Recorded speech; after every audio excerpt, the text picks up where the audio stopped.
Haleluya, puji nama Tuhan. Mari sedang jemaat yang dikasihi Tuhan, pada pagi hari ini kita boleh merendahkan diri kita melalui ibadah online dengan tidak mengurangi rasa hormat kita kepada Tuhan.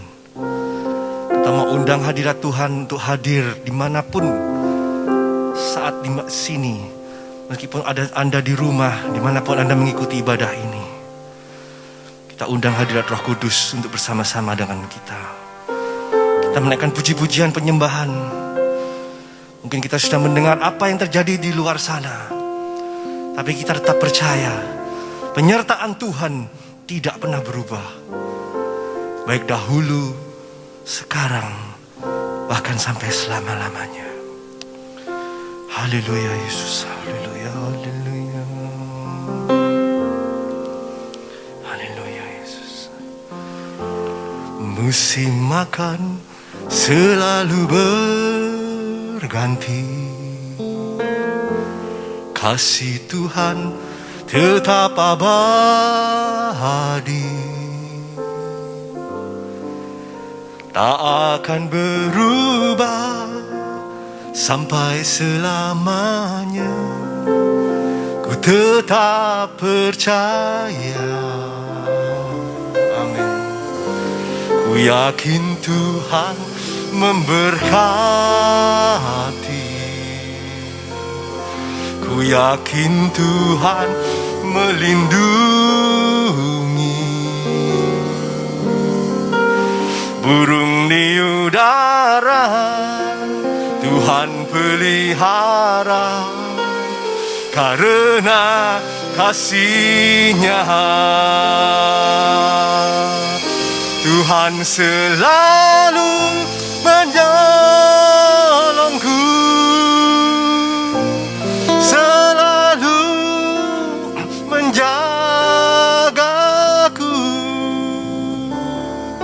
Sehelai di rambutku tak akan terjatuh tanpa seizin-Mu. Tuhan selalu menolongku, selalu menjagaku. Dia mengenyangkanku dan peliharaku seumur hidupku. Musim akan selalu berganti, musim makan selalu berganti. Amin Tuhan. Kasih Tuhan tetap abadi, tak akan berubah sampai selamanya. Ku tetap percaya Tuhan memberkati. Ku yakin Tuhan memberkati. Amin, haleluya. Ku yakin Tuhan melindungi. Yes Lord, haleluya. Burung di udara Tuhan pelihara, karena kasih-Nya. Sama-sama kita mau angkat tangan. Tuhan selalu menolongku, selalu menjagaku. Sehelai di rambutku tak akan terjatuh tanpa seizin-Mu. Tuhan selalu menolongku, selalu menjagaku. Dia mengenyangkanku dan peliharaku seumur hidupku. Sekali lagi dengan lebih sungguh-sungguh kita katakan, Tuhan selalu menolongku, selalu menjagaku.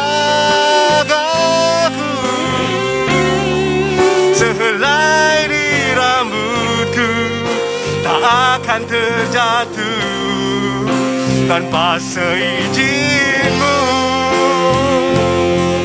Haleluya, Tuhan selalu menolongku, selalu menjagaku. Dia mengenyangkanku dan peliharaku seumur hidupku. Sekali lagi dengan sungguh-sungguh, Tuhan selalu menolongku, amin, selalu menjagaku. Sehelai di rambutku tak akan terjatuh tanpa seizin-Mu. Tuhan selalu menolongku, amin. Tuhan selalu menjagaku. Dia mengenyangkanku, peliharaku seumur hidupku. Oh, Dia mengenyangkanku dan peliharaku seumur hidupku. Sekali lagi dengan sungguh-sungguh, oh, Dia mengenyangkanku dan peliharaku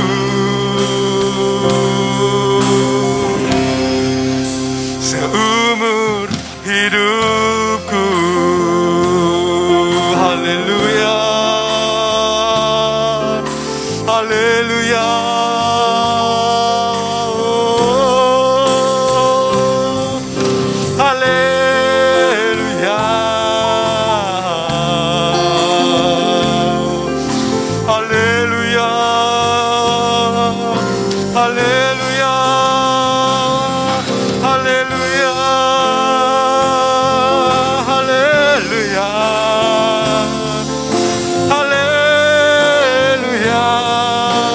oh, haleluya, haleluya, haleluya. Syukur, haleluya, haleluya, haleluya, haleluya, haleluya, haleluya, Yesus. Sungguh ya Bapa, sehelai rambut di atas kepala kami tidak akan terjatuh kalau tidak bukan karena kehendak-Mu.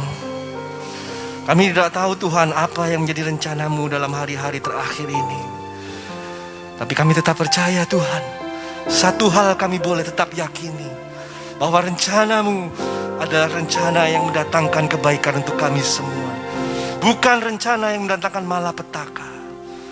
Ajar kami Tuhan untuk tetap selalu menaruh harap kami kepadamu, tetap selalu berharap kepada Engkau Tuhan, karena sungguh itulah Tuhan yang satu-satunya menjadi pegangan kami. Dunia boleh khawatir, dunia boleh gelisah, tapi hanya Engkau satu-satunya harapan bagi kami ya Bapa. Ajar kami untuk tetap berdiam diri di hadapan-Mu. Ajar kami untuk tetap berserah di hadapan-Mu Tuhan. Ajar kami untuk membangun mesbah doa kami setiap hari, agar kami selalu dekat dengan Engkau ya Bapa. Terima kasih ya Tuhan, terima kasih. Kau mau lihat jeritan anak-anak-Mu pada pagi hari ini Tuhan, di mana mereka berada, di mana mereka berbakti, mereka beribadah ya Bapa. Tuhan, Kau tolong mereka, Engkau berikan mereka hiburan ya Bapa. Kalau yang sedang susah, Engkau akan hiburkan sendiri. Kalau ada yang sedang mengalami sakit, penyakit, hanya Engkau satu-satunya harapan bagi kami semua ya Tuhan.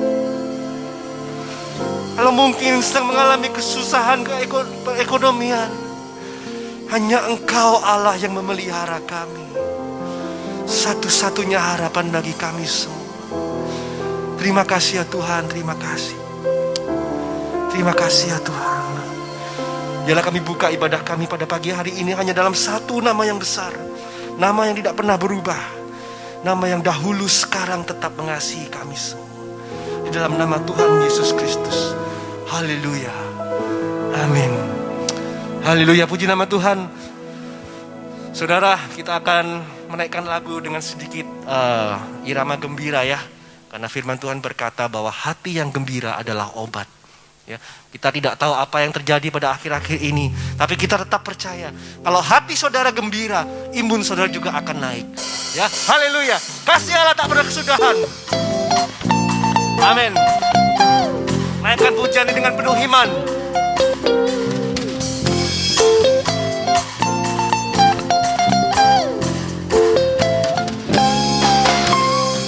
Kasih Allah tak berkesudahan, selalu baru setiap pagi. Rahmatnya pun tak pernah berakhir seumur hidupku. Hey, kasih Allah tak berkesudahan, selalu baru setiap pagi. Rahmatnya pun tak pernah berakhir seumur hidupku. Oh, dengan sukacitaku kan menari, dengan sorak-sorai memuji. Ku naikkan pujian, haleluya. Nyanyi bagi dia sang raja, nyanyi bagi dia sang raja. Kasih Allah tak berkesudahan, selalu baru setiap pagi. Rahmatnya pun tak pernah berakhir seumur hidup. Sekali lagi, kasih Allah. Kasih Allah tak berkesudahan, selalu baru setiap pagi.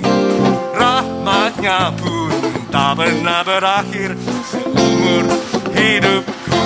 Oh, dengan sukacitaku kan menari, dengan sorak-sorai memuji. Ku naikkan pujian, haleluya. Nyanyi bagi dia sang raja. Dengan sukacita, dengan sukacita ku kan menari, dengan sorak-sorai memuji. Ku naikkan pujian, haleluya. Nyanyi bagi dia sang raja, nyanyi bagi dia sang raja, nyanyi bagi dia sang raja. Sama-sama selamanya. Haleluya, haleluya, haleluya. Puji nama Tuhan. Puji nama Tuhan. Sungguh hati yang gembira adalah obat. Hati yang gembira menguatkan jiwa kita semua. Kita akan mempersiapkan hati kita untuk mendengarkan firman Tuhan. Kita tetap percaya apapun yang terjadi di sekeliling kita, Tuhan tetap menjaga kita.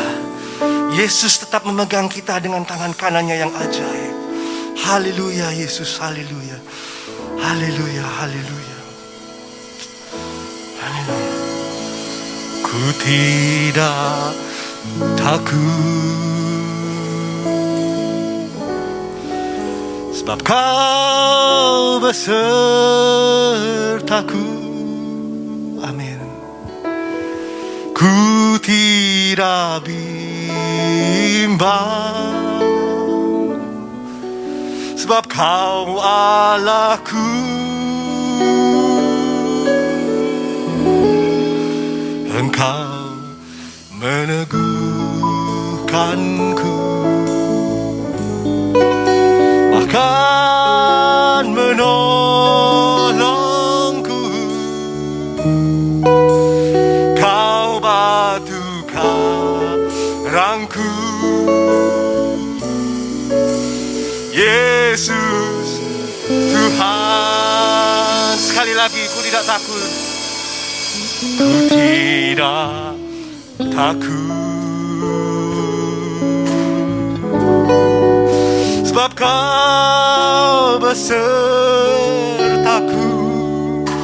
Amin Tuhan. Ku tidak bimbang, sebab kau Allahku.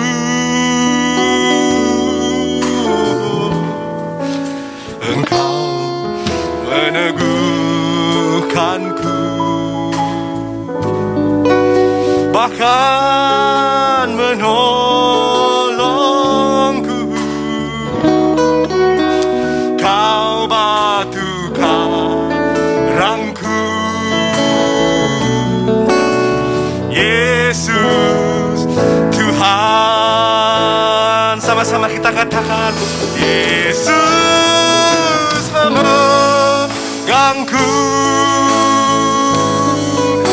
dengan tangan kananmu. Yesus memberiku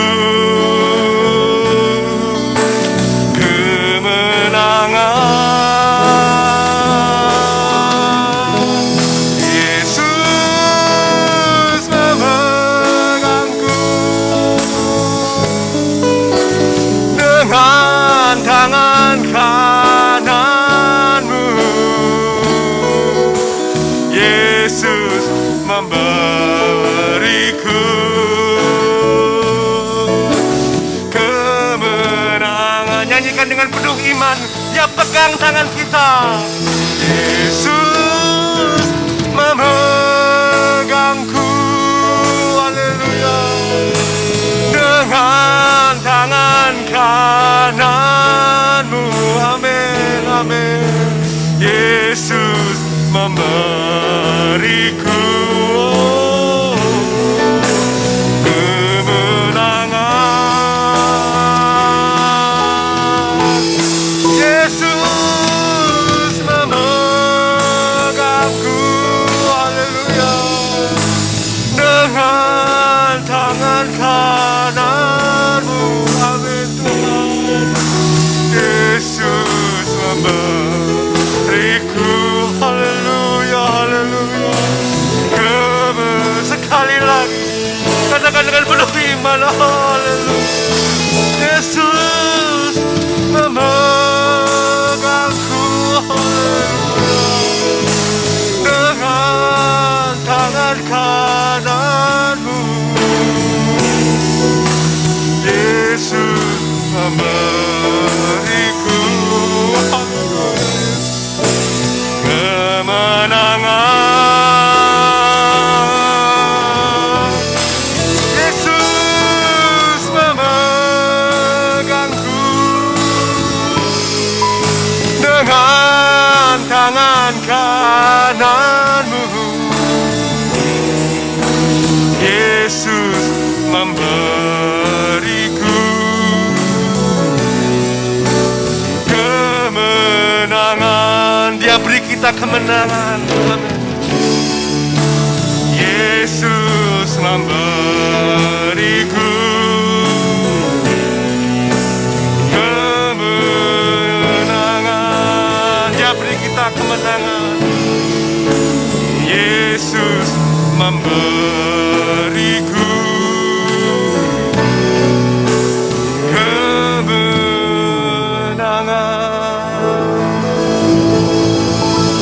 Amin. Amin. Tuhan Yesus, terima kasih buat anugerah-Mu yang melimpah dalam hidup kami. Kami percaya kami hadir hari ini semua karena kebaikan Tuhan, semua karena kemurahan Tuhan, semua karena kasih setia Tuhan yang besar. Oleh karena itu, mari hari ini Tuhan, Engkau memimpin kami lewat kebenaran-Mu, Engkau berbicara kepada kami lewat firman-Mu, dan kami percaya firman-Mu yang akan mengubahkan, memulihkan, memberkati, bahkan mengajari kami tentang jalan-jalan Tuhan dalam hidup kami. Oleh karena itu Roh Kudus yang akan menerjemahkan kebenaran-Mu dengan cara yang sangat sederhana, sehingga semua kami boleh mengerti apa yang Tuhan mau, semua kami boleh mengerti apa yang menjadi rencana Tuhan dalam hidup kami. Kami buka hati kami dan dalam nama Tuhan Yesus yang siap memuliakan Tuhan, diberkati Tuhan lewat firman Tuhan. Sama-sama katakan amin, amin. Puji Tuhan, shalom. Mari hari ini kita mau belajar kembali firman Tuhan. Buka Alkitab saudara dalam kitab Kejadian pasal yang ke-6. Sekali lagi kitab Kejadian pasal 6. Kita baca di ayat yang ke-17 sampai dengan ayat 22. Firman Tuhan berkata demikian. Sebab sesungguhnya aku mendatangkan air bah meliputi bumi untuk memusnahkan segala yang hidup dan bernyawa di kolong langit. Segala yang ada di bumi akan mati binasa. Tetapi dengan engkau aku akan mengadakan perjanjianku dan engkau akan masuk ke dalam bahtera itu. Engkau bersama-sama dengan anak-anakmu dan istrimu dan istri anak-anakmu. 19. Dan dari segala yang hidup, dari segala makhluk, dari semuanya haruslah engkau bawa satu pasang ke dalam bahtera itu supaya terpelihara hidupnya bersama-sama dengan engkau. Jantan dan betina harus kau bawa. Dari segala jenis burung dan dari segala jenis hewan dan dari segala jenis binatang melata di muka bumi, dari semuanya harus engkau datang. Semuanya itu harus datang satu persatu kepadamu supaya terpelihara hidupnya. 21. Dan engkau bawalah bagimu segala apa yang dapat dimakan, kumpulkanlah itu kepadamu dan jadi makanan bagimu dan bagi mereka. Ayat 22 terakhir. Lalu Nuh melakukan semuanya itu. Saya ulangi kembali. Ayat 22. Lalu Nuh melakukan semuanya itu tepat seperti yang diperintahkan Allah kepadanya. Demikianlah dilakukannya. Yang percaya firman Tuhan sama-sama katakan amin. Nah, saudara, kalau saudara baca ayat-ayat yang baru kita baca tadi, maka saudara akan temukan bahwa ada dua hal yang sebenarnya Tuhan suruh untuk Nuh lakukan. Dan yang menarik di ayat yang terakhir tadi kita baca, bahwa dua hal itu yang Tuhan suruh untuk Nuh lakukan, dua-duanya Nuh lakukan. Apa yang Tuhan suruh? Yang pertama adalah begini. Tuhan suruh Nuh membuat bahtera. Ya, membuat bahtera, membuat kapal gitu ya. Dan yang kedua, Tuhan suruh Nuh untuk membawa binatang-binatang masuk ke dalam bahtera supaya nanti pada waktu air bah datang, binatang-binatang itu bisa diselamatkan, ya. Nah, kalau saya tanya sama Anda, menurut Anda tugas Nuh yang paling mudah itu apa? Di antara dua. Tentunya kita sepakat yang paling mudah yaitu membangun bahtera, ya. Karena menurut saya untuk mendatangkan binatang atau membawa binatang masuk ke dalam bahtera itu sesuatu yang hampir mustahil. Kenapa? Kalau saudara tahu binatang-binatang yang harus dibawa itu harus sepasang dan semuanya binatang harus masuk, binatang yang Tuhan suruh. Dan tidak mudah. Tentu di dalamnya ada binatang buas, ada binatang-binatang yang mungkin tidak mudah untuk diajak kompromi, diajak ngomong-ngomong untuk keselamatannya. Tentunya tidak mudah. Tapi Alkitab berkata, Nuh melakukan semuanya seperti yang Tuhan suruh. Ya. Dan ini menarik perhatian saya. Kenapa? Karena meskipun sukar, meskipun hampir mustahil untuk dilakukan, bahkan mustahil bahkan, tapi Alkitab berkata, Nuh tetap melakukan apa yang Tuhan suruh dalam hidupnya. Nah, dengarkan baik, saya mau beritahu kepada saudara, ini yang akan saya bahas. Dengarkan baik ya. Segala sesuatu yang Tuhan suruh kita lakukan, saya percaya Tuhan ingin kita lakukan. Lalu mungkin Anda berkata, Pak, tapi yang Tuhan suruh itu sukar, Pak. Yang Tuhan suruh kepada kita itu nggak bisa saya lakukan, Pak. Yang Tuhan suruh saya lakukan itu hampir mustahil saya lakukan. Ya, memang betul. Ada hal-hal yang Tuhan suruh kepada kita hampir mustahil untuk kita lakukan. Tapi dengarkan baik. Kalau Tuhan yang suruh, Anda perlu perhatikan baik-baik ini. Seperti halnya Nuh, Tuhan suruh bawa binatang-binatang sepasang. Tentunya Tuhan yang akan memberikan kemampuan, memberikan kesanggupan bagi kita untuk kita melakukannya. Nah, saya kasih tunjukkan ayatnya kalau saudara lihat dalam pasal yang ke-7. Lihat dalam pasal 7 lebih dulu. Ayat 8. Ketika Tuhan menyuruh Nuh membawa binatang-binatang itu, apa yang kemudian terjadi? Lihat ayat 8. Dari binatang-binatang yang tidak haram dan yang haram, dari segala burung-burung dan dari segala yang merayap di muka bumi ini, datanglah sepasang mendapatkan Nuh ke dalam bahtera itu, jantan dan betina, seperti yang diperintahkan Allah kepada Nuh. Perhatikan ini. Tuhan bilang seperti yang diperintahkan Allah kepada Nuh. Jadi Nuh diperintahkan untuk membawa binatang. Tapi kalau saudara baca tadi, yang mendatangkan itu Tuhan. Bukan Nuh sibuk menangkap harimau. Bukan Nuh sibuk menangkap gajah untuk dibawa masuk ke dalam bahtera. Bukan Nuh yang sibuk menangkap binatang serigala untuk dibawa masuk ke dalam bahtera. Bukan Nuh sibuk menangkap babi, ya babi hutan atau apalah, dibawa masuk ke dalam bahtera. Tapi Alkitab berkata mereka datang sendiri atas perintah Tuhan. Karena Tuhan memerintahkan kepada Nuh. Dengan kata lain saya mau berkata kepada saudara, dengarkan ini. Apapun yang Tuhan suruh kepada kita, dengarkan baik. Tuhan yang akan memampukan, Tuhan yang akan mengerjakannya di dalam kita. Karena itu sebenarnya tidak ada alasan bagi kita untuk berkata, saya tidak bisa Pak, saya nggak mampu Pak, aduh Pak kemampuan saya terbatas Pak, aduh Pak saya nggak bisa Pak, itu hampir mustahil saya lakukan Pak, itu nggak bisa saya lakukan, itu susah Pak, itu berat Pak, nggak mampu saya. Dengarkan baik, tidak ada alasan sebenarnya untuk kita berkata begitu.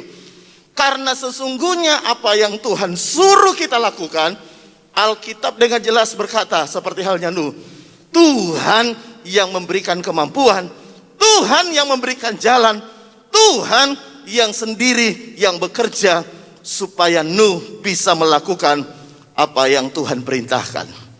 Dengarkan baik, bagian kita sebenarnya cuma satu, yaitu mau. Sekali lagi, bagian kita sebenarnya cuma satu, mau. Karena kesanggupan itu Tuhan yang mengerjakan. Masalahnya hari ini orang banyak alasan tidak mampu, tidak bisa, tidak sanggup. Sebenarnya cuma satu alasan yang sebenarnya, mereka tidak mau. Kalau Anda merasa tidak mampu, sebenarnya itu bukan alasan. Masalahnya kalau Anda mau, maka Tuhan yang akan mengerjakannya di dalam dirimu. Yang percaya katakan amin. Kalau Anda mau, Tuhan yang akan memberikan Anda kesanggupan. Karena itu coba lihat dulu ayat-ayat ini. Lihat, Paulus juga pernah berkata dalam 2 Korintus 3 ayat 4 dan 5. Ini ayat sudah sering saya baca, tapi mari kita mau baca lagi. 2 Korintus 3 ayat 4 dan 5. Demikianlah besarnya keyakinan kami kepada Allah oleh Kristus. Ini tulis Paulus. Ayat 5. Dengan diri kami sendiri, kami tidak sanggup memperhitungkan seolah-olah pekerjaan kami sendiri.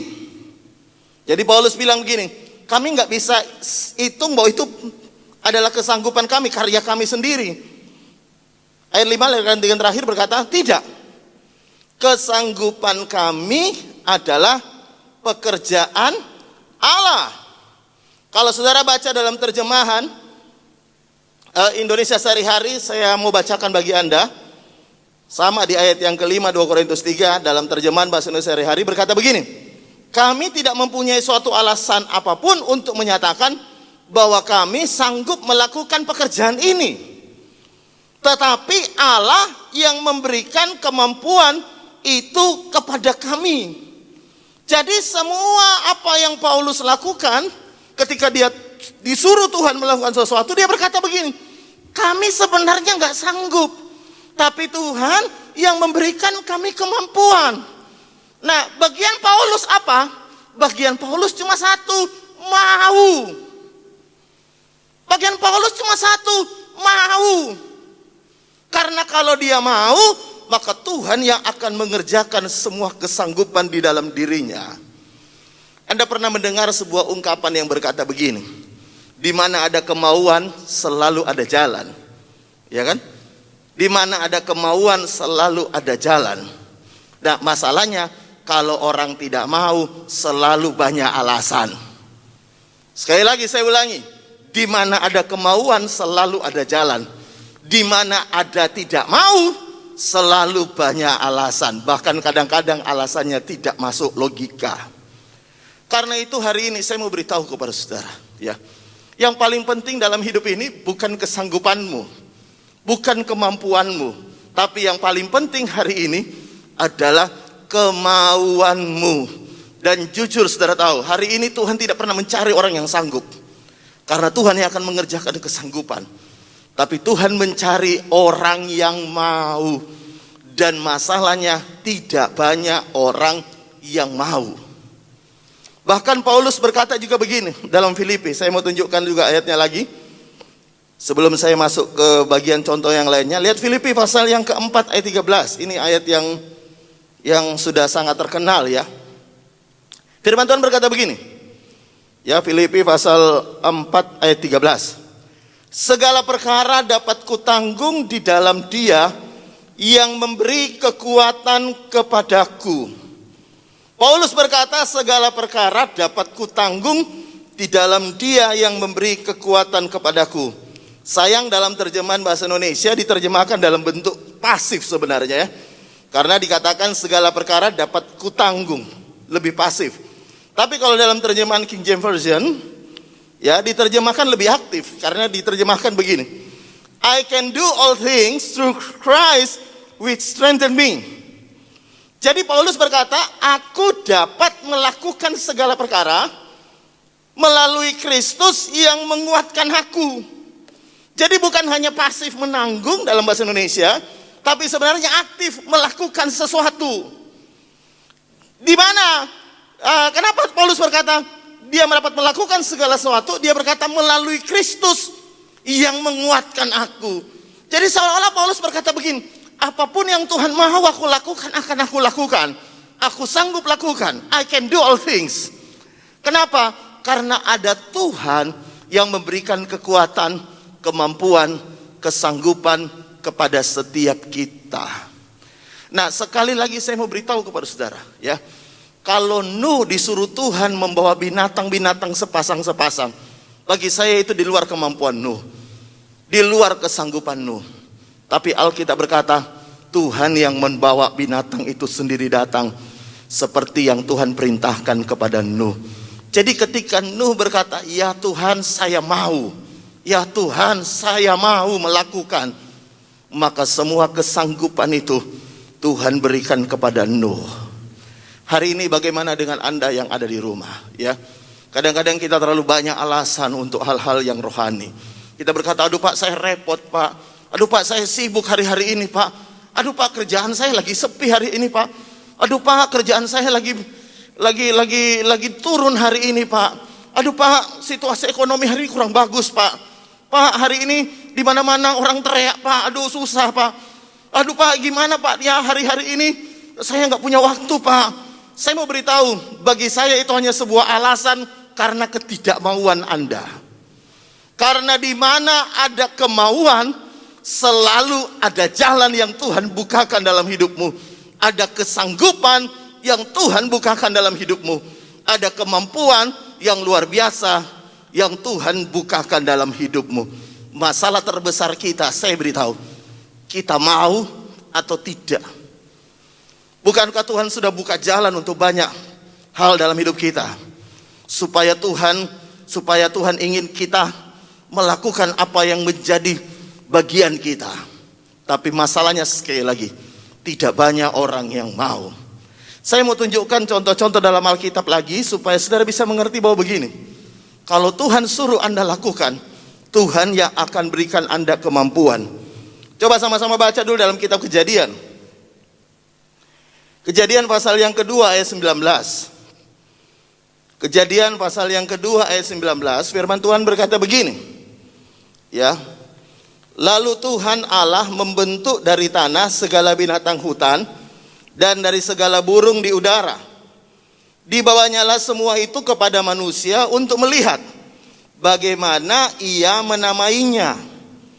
Dan seperti nama yang diberikan manusia itu kepada tiap-tiap makhluk yang hidup, demikianlah nanti nama makhluk itu. Ayat 20. Manusia itu memberi nama kepada segala ternak, kepada burung-burung di udara dan segala binatang di hutan, tetapi baginya sendiri ia tidak menjumpai seorang penolong yang sepadan dengan dia.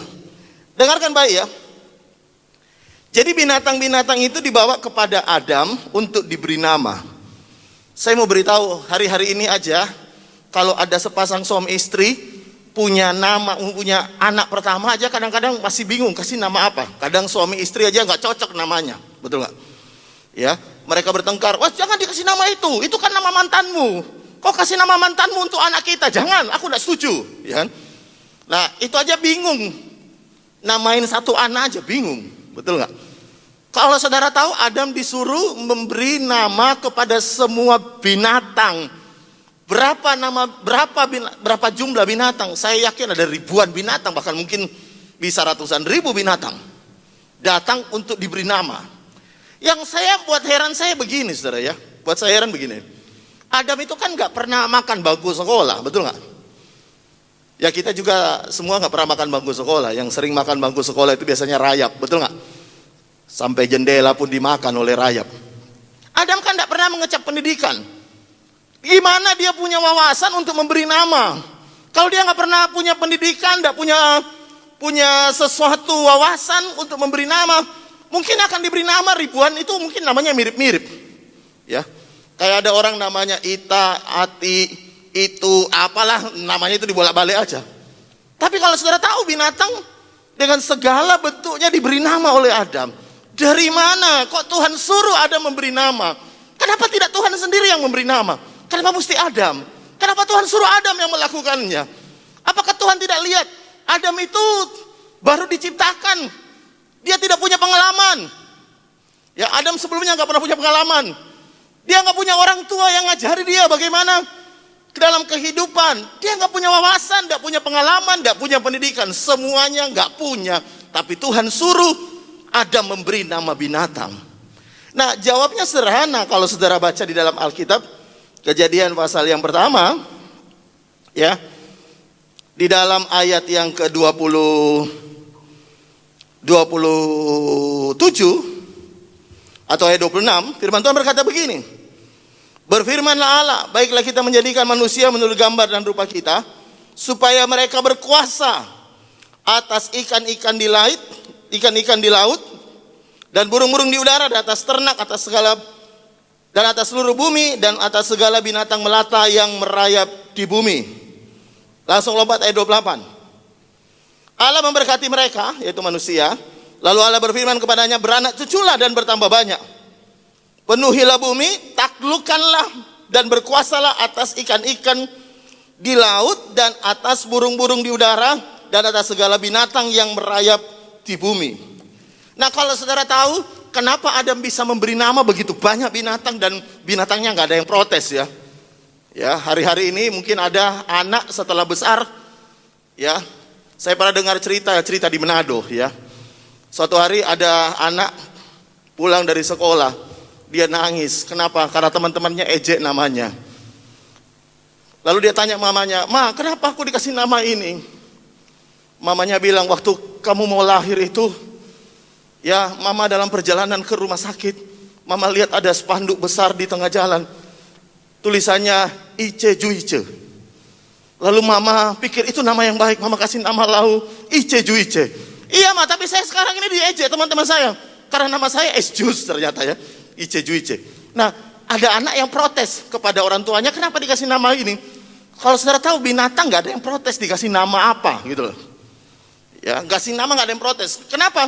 Karena sebelumnya Alkitab berkata, ketika sebelum Adam disuruh memberi nama, Tuhan sudah memberikan kuasa otoritas kepada Abraham untuk berkuasa atas semua binatang.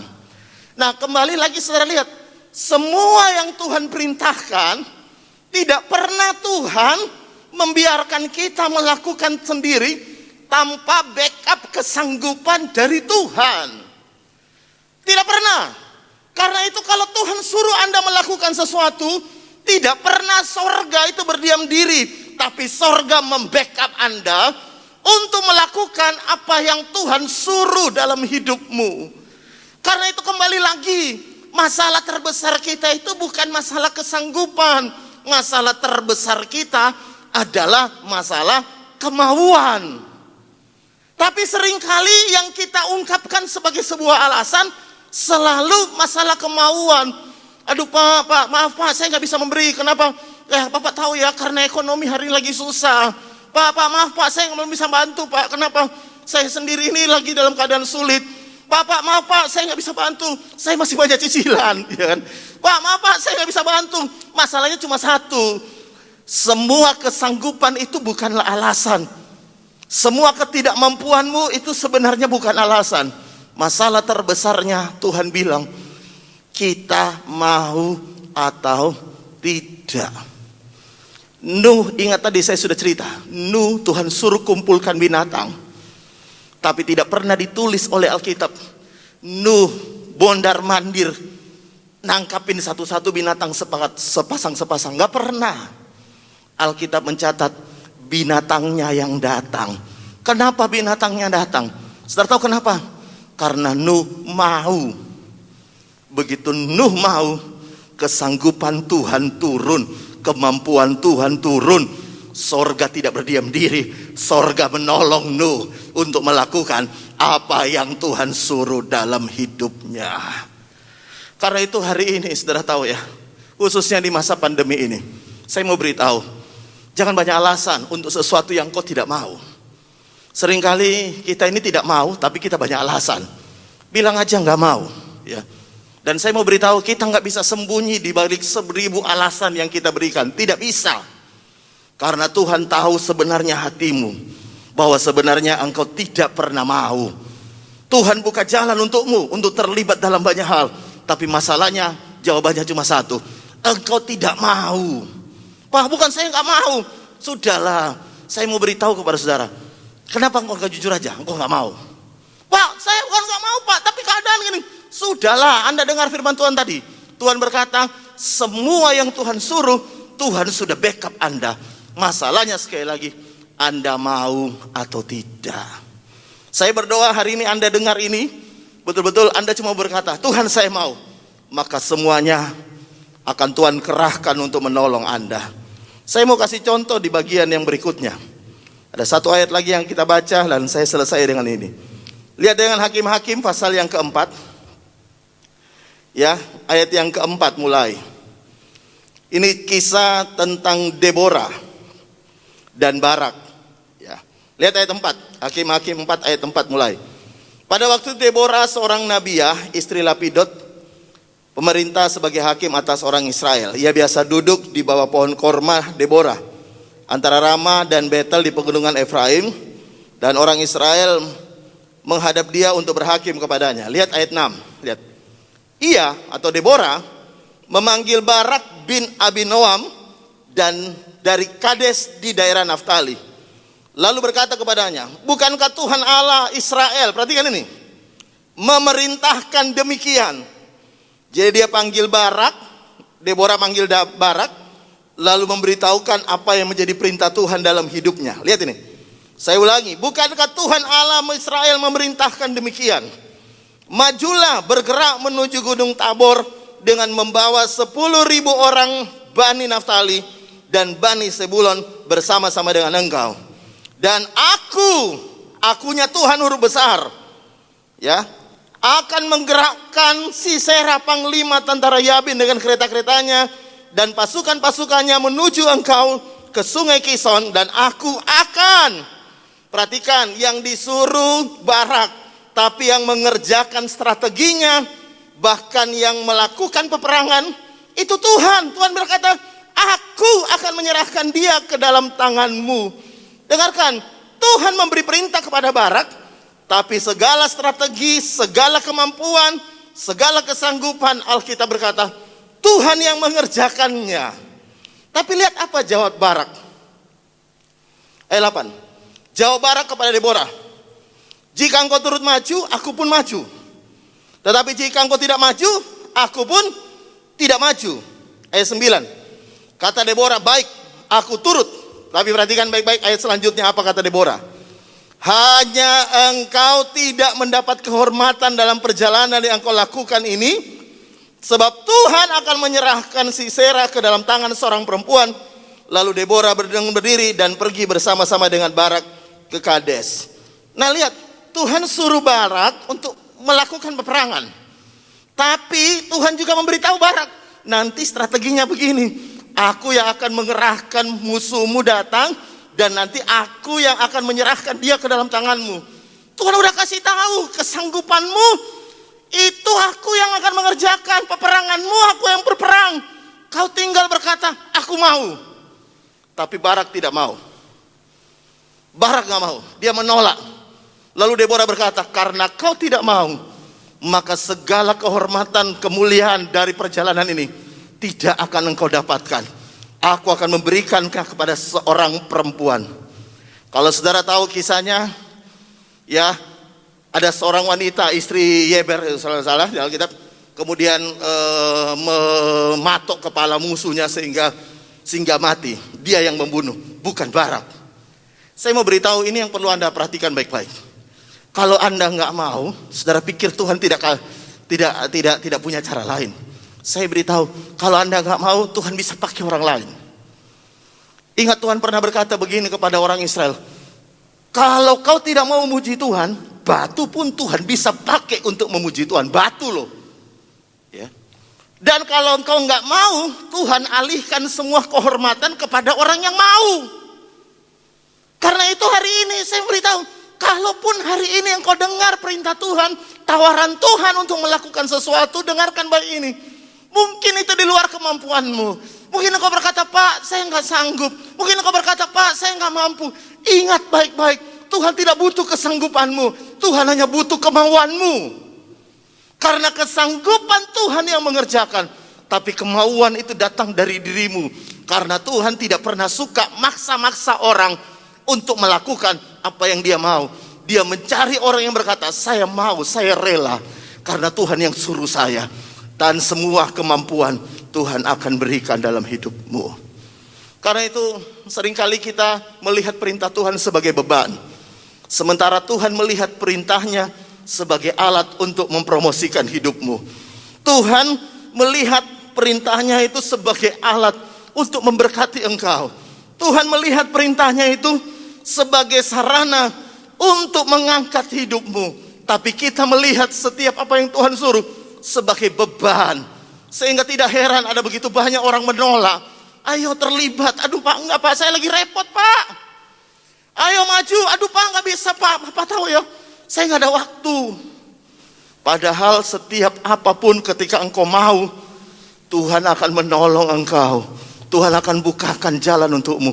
Tuhan yang akan memberkati engkau. Tuhan yang membackup engkau. Tuhan yang akan menolong engkau ketika engkau mau. Sekali lagi masalah kita bukan masalah kesanggupan. Masalah kita cuma satu. Kita mau atau tidak. Bukankah di tempat ini akan terbuka lebar banyak hal yang sebenarnya kita bisa lakukan untuk gereja ini. Yang di rumah bilang amin. Masalah terbesar kita cuma satu. Anda mau atau tidak terlibat dalam pekerjaan Tuhan. Kalau Anda mau, dengarkan baik. Tuhan yang akan membackup hidupmu. Tuhan yang akan menolong engkau. Tuhan yang akan berikan engkau kemampuan. Tuhan yang akan berikan engkau kesanggupan. Yang Tuhan perlu hari ini, engkau duduk mendengarkan khotbah ini dan engkau berkata, ya Tuhan, saya mau. Tutup Alkitabmu, mari kita mau berdoa. Bapa, terima kasih buat kebenaran firman-Mu yang hari ini kami dengar. Dan kami percaya dalam nama Tuhan Yesus, Roh Kudus sedang bergerak di tengah-tengah kami. Dimanapun engkau berada, Roh Kudus sedang bergerak menjamah hatimu, sedang mengetuk pintu hatimu. Bukankah dia seperti mengetuk pintu hatimu dan Tuhan berkata, kalau ada orang yang mau buka pintu hatinya dan berkata, ya Tuhan, saya mau, maka Tuhan yang akan mengerjakan selebihnya di dalam hidupmu. Hari ini Tuhan, ada begitu banyak sebenarnya yang bisa kami lakukan untuk pekerjaan Tuhan di tempat ini. Ada begitu banyak hal yang bisa kami kerjakan Tuhan, untuk kemuliaan Tuhan melalui gereja ini. Karena itu Tuhan, setelah kami mendengar firman-Mu hari ini, setiap Anda yang ada di rumah berkata, saya mau, mari angkat tangan kananmu ke atas, taruh tangan kirimu di dada. Saya mau berdoa untuk Anda di dalam nama Tuhan Yesus. Setiap tangan yang terangkat yang berkata, ya Tuhan, aku mau. Tuhan, hamba berdoa dalam nama Tuhan Yesus. Engkau memberikan kesanggupan kepada mereka. Sorga membackup mereka Tuhan. Sorga menolong mereka. Sehingga apapun yang Tuhan suruh Tuhan, kami tahu mereka mampu, mereka sanggup, mereka cakap melakukannya. Karena ada Tuhan yang menolong mereka. Terima kasih Tuhan. Kami berdoa buat gereja Logos. Tuhan memberkati gereja Logos. Karena di dalamnya ada begitu banyak orang-orang yang berkata, aku mau. Memberkati Ibu Gembala terus sehat, kuat, dipakai Tuhan bersama dengan keluarga, bahkan dengan seluruh hamba-hamba Tuhan di gereja ini. Tuhan pakai mereka semua Tuhan untuk kemuliaan nama Tuhan. Karena itu setiap jerilah mereka dalam Tuhan, Tidak ada yang sia-sia. Tuhan yang akan memberikan kemampuan, Tuhan yang akan memberikan kesanggupan, Tuhan juga yang akan membackup mereka, memberkati mereka. Terima kasih Bapak, terima kasih. Hamba sudah selesai berbicara. Roh Kudus meteraikan setiap kebenaran-Mu dalam hidup setiap kami. Dan mari angkat tanganmu sama-sama, kita siap terima berkat Tuhan. Kalau engkau percaya, aminkan dengan imanmu. Dan dalam nama Tuhan Yesus kami percaya terjadi. Tuhan memberkati engkau dan melindungi engkau. Tuhan menyinari engkau dengan wajahnya dan memberikan engkau kasih karunia. Tuhan menghadapkan engkau dengan wajahnya dan memberikan engkau damai sejahtera. Saudaraku yang kekasih, terimalah berkat dari Allah Bapa, cinta kasih sayang Tuhan kita Yesus, persekutuan dari Roh Kudus terus menyertai kita sampai Maranatha. Dia menjemput kita di awan. Dan dia percaya, sekali lagi sama-sama katakan amin, amin, amin, amin, amin. Puji Tuhan, ibadah kita sudah selesai. Bagi Bapak Ibu Saudara sekalian yang belum subscribe, mari subscribe. Dan bagi Bapak Ibu Saudara sekalian yang merasa diberkati oleh ibadah-ibadah online Gereja Logos, share kepada teman-temanmu, supaya bukan hanya Anda yang diberkati, semakin banyak orang diberkati. Puji Tuhan, Tuhan Yesus memberkati.